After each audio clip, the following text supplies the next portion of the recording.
साथियों नमस्कार, जोहार। जीटी रोड लाइव में आपका स्वागत है। मैं हूं अभिषेक सिंह। साथियों, ठंड काफ़ी बढ़ गया है, या ऐसे कहें कि ठंड की शुरुआत हो गई है, लेकिन फिर भी सियासी पारा अभी बहुत गर्म है। सियासी पारा गर्म आज से नहीं है साथियों, ये 20 सितंबर से ही गर्म है, जब कुर्मियों ने रेल टेका आंदोलन की शुरुआत की और झारखंड, बंगाल और उड़ीसा में रेल के पहिए थम गए। उसी के समानांतर आप देखिएगा कि आदिवासी समुदाय भी सामने आए, खुलकर सामने आए, काफ़ी आक्रोशित होकर सामने आए और तमाम साधनों से या माध्यमों से आप कहिए अपने आक्रोश को, अपने उबाल को प्रदर्शित करते आए। चाहे बात राजभवन के घेराव की हो, चाहे बात रैलियों की हो, चाहे आक्रोश प्रदर्शन महारैलियों की हो, रैली दर रैली, महारैली दर महारैली, इनमें भी आप एक उबाल देखेंगे। लेकिन समय के साथ आप देखिएगा कि ये बदलाव भी होता गया। बदलाव इसलिए होता गया कि अब जहां दो पक्ष नजर आते थे, आप कहिएगा कि तीन पक्ष खड़े नजर आते हैं। एक तरफ जहां कुर्मी संगठित होकर अपने आंदोलन को आगे बढ़ा रहे हैं, वहीं दूसरी तरफ में आप देखिएगा कि कुछ नेता या कुछ नेत्रियां, कुछ फायर ब्रांड कहे जाने वाले लोग या फायर ब्रांड कहे जाने वाले नेता नेत्रियां अब सामने आ गए हैं। सिर्फ कुर्मी विरोध ही नहीं दिख रहा है। अब ईसाई आदिवासी अलग हो गए तो सरना आदिवासी का एक अलग गुट दिखता है। और क्यों हो रहा है ये, क्यों फैल रही है अशांति, इन तमाम मुद्दों पे हम चर्चा करेंगे। आप हमारे साथ देख रहे हैं, हमारे वरिष्ठ पत्रकार सहरोज कंवर जी हैं, और चलिए आगे की बात इनसे ही समझते हैं। सर, बहुत बहुत स्वागत है आपका। और सर, ये जो अब अलग अलग तरह के नजरिए या दृष्टिकोण पैदा हो रहे हैं सर, इसके पीछे क्या कारण है? देखिए, एक कारण नहीं है जी सर, कई कारण। और आप भी हमेशा कहते हैं कि धुआं ऐसे नहीं उठता। जी जी, कहीं तो आग है, चिंगारी है। और हम सभी को लग रहा था अभिषेक भाई कि चिंगारी जो है अब बुझ रही है। लेकिन इस जैसा कसमार या कौन सी जगह में कोलांचल में लोग आमने सामने आ गए, यानी कुर्मी समुदाय के लोग और आदिवासी समुदाय के लोग, और निशा भगत जैसी नेत्री को वहाँ से रफू चक्कर होना पड़ा, उल्टे पांव कहिए भागना पड़ा, नहीं तो कहीं मार पिटाई की नौबत ना जाती। ये स्थिति वहाँ पर थी। नारेबाजी हुई विरोध में। और उससे पहले भी आपने देखा है कि किस तरह एक दूसरे वर्ग के खिलाफ लोगों ने फरियाद लेने और देख लेने और सब पर भारी ये सब चला। केस भी हुआ और कुर्मी समुदाय का एक लड़का जो यूट्यूबर था, हम लोगों ने भी विरोध दर्ज कराया था। एक स्त्री के खिलाफ जिस भाषा का मर्यादा जिसमें तार तार हो जाती है, उसका इस्तेमाल किया, गिरफ्तारी भी हुई। लेकिन दूसरी जानिब लोगों को गुस्सा ये है कुर्मी वर्ग में कि भाई जैसे ज्योत्सना किरकिट्टा हैं या निशा भगत है, इन पर भी केस तो दर्ज हुए, लेकिन उनकी गिरफ्तारी अब तक नहीं हुई है। ये भी सवाल है। और आपने कहा कि कुर्मी समुदाय का रेल टेका और ये, उसके बाद एक आध कार्यक्रम और हुए, लेकिन सबसे ज्यादा आक्रोश देखने को मिला आदिवासी समाज में। जबकि कुर्मी समुदाय का कहना है कि भाई हमारे संवैधानिक अधिकार है, बरसों से हम मांग करते रहे हैं, ये काम है केंद्र सरकार का देना। और उनका यह भी कहना है कि हम ये नहीं कह रहे कि आप आदिवासियों का हक अधिकार छीन कर हमें दे दीजिए, आप जगह बनाइए और हमें भी कुछ जगह मिल जाए। हम लोग आपस में नहीं कहते यार दिल बड़ा रखो, दिल चौड़ा रखो, सारे लोग दिल में समा सकते हैं। ये नहीं, इनमें ये बात कहाँ से आ गई सर कि ये एक अकेला सौंपे? हाँ, ये सब गलत है। देखिए, ये मैं हम लोग हमेशा कहते रहे हैं, सवाल उठाते रहे हैं कि भैया ये नफरत के बीज जो बोया जा रहा है, तो इसका खमियाजा तो आम झारखंडी भुगतेगा ना। जो नेता है तालियां बटोर रहे हैं, अपने को स्टार कंपेनर हो गए हैं और फायर ब्रांड नेत्रियां हो गई हैं, उनको तो फायदा हो जाएगा, क्योंकि जहां से उनको पंखे मिल रहे हैं, हवा लग रही है, तो वो तो फायदा उठा ले जाएंगे आने वाले चुनाव में। और सारी तैयारी दरअसल उसी की है। सर, एक चीज है यहाँ पे जी, आज तो ये सुलग रहा है जी, आपने बिल्कुल सही कहा कि इसके पीछे हवा भी लगाई जाती है। तो कल को आपको नहीं लग रहा सर कि एक आग बन सकता है? हाँ, बिल्कुल बन सकता है। देखिए, कई बार लोग कहते हैं कि मणिपुर हो जाएगा, तो आशंका निर्मूल नहीं है, अकारण नहीं है, दिख रहा है ना। वो चीजें हम लोग भी नहीं चाहते कि मणिपुर बने, कोई नहीं चाहता है। जो शांति प्रिय नागरिक है, जो अमन पसंद झारखंडी है, कोई नहीं चाहता है ऐसा हो। लेकिन जो राजनीति होती है ना, वो तो न पिता पुत्र को देखता है ना पुत्र पिता को देखता है, बाप मरवा देता है। कितने किस्से हैं राजा महाराजाओं की सत्ता के लिए, क्या क्या नहीं खेल हुआ। तो आज भी सत्ता बदली है लेकिन मानसिकता भी वही सामंती तो है ना, वही राजशाही वाली है। आप देखते हैं ना भाई कि सांसद के पुत्र को भैया छोटे एमपी, छोटे एमपी, छोटे एमएलए, छोटे एमएलए कहने लगते हैं। तो राजनीति तो इसमें है, छोटे विधायक, हाँ छोटे विधायक कहने लगते हैं। राजनीति तो इसमें है और हवा वहीं से मिली है, कारण कुछ होता जाता है नहीं। और देखिए ये दोनों समाज, कुर्मी समुदाय से भी आदिवासी समुदाय से भी खुलकर कई नेता बयान दे चुके हैं कि ये साजिश है इसके पीछे। तो भैया कौन कर रहा है साजिश, ये खुलकर बताने से कतराते हैं कि कौन साजिश आखिर कर रहा है। अब आपने कहा ना कि अभी तो दो समुदाय थे, कुर्मी वर्सेस आदिवासी, अब तो आदिवासी भी लड़ रहे हैं, सरना आदिवासी और ईसाई आदिवासी, हाँ धर्मांतरित आदिवासी मिशनरी खुलकर, हाँ कि भैया आरक्षण हम इनको नहीं लेने देंगे, उनको अधिकार नहीं लेने देंगे।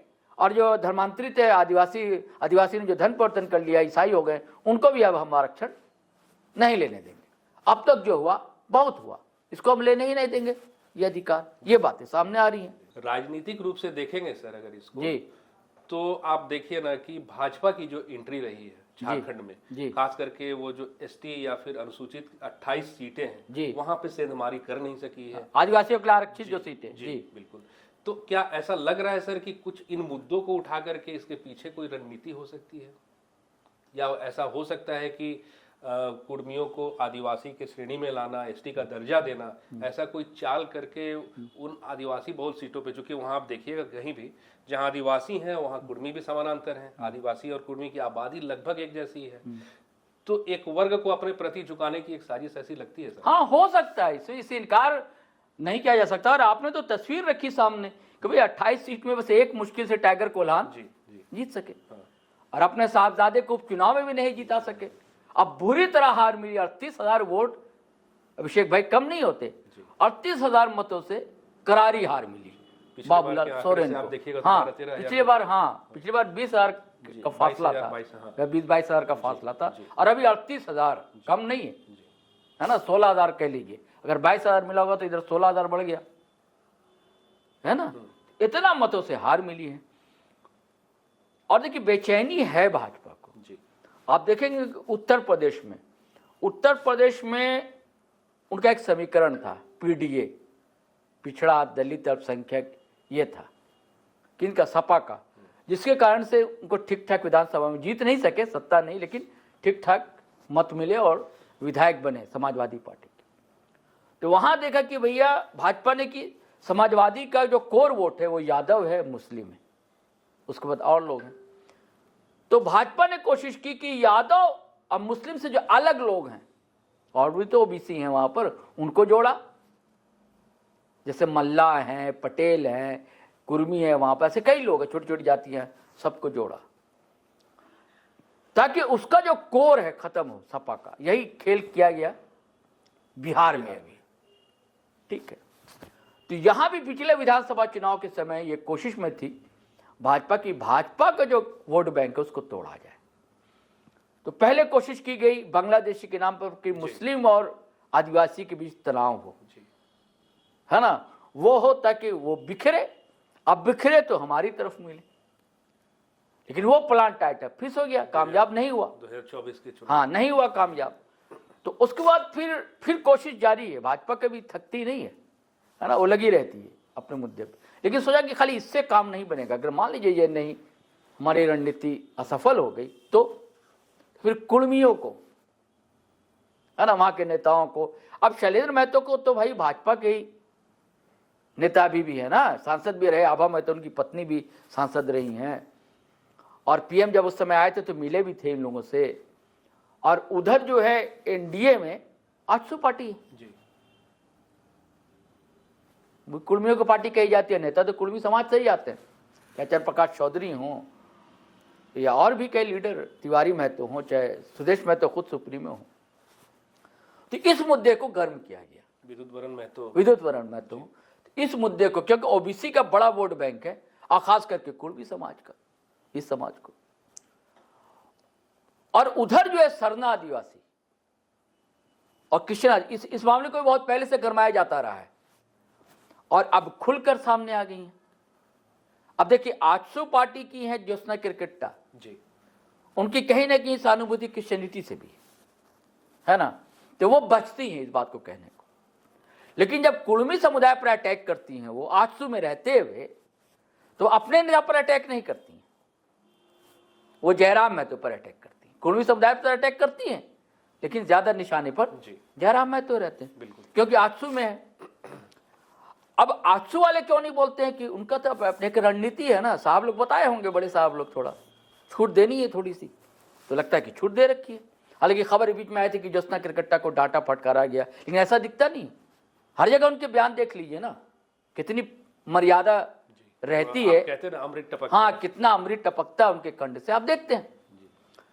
और दूसरी तरफ जो है निशा भगत, ये भी जेल कैंप में थी पहले, लेकिन जेल कैंप में रहते हुए कहा जाता है कि कार्यक्रम जब किया था तो रघुवर दास को बुलाया था उन्होंने। रघुवर दास भाजपा के नेता है, गुमला वाला जो, हाँ, और रघुवर दास सीएम भी रहे भाई, पूरा कार्यकाल पूरा किया था बतौर भाजपा सीएम।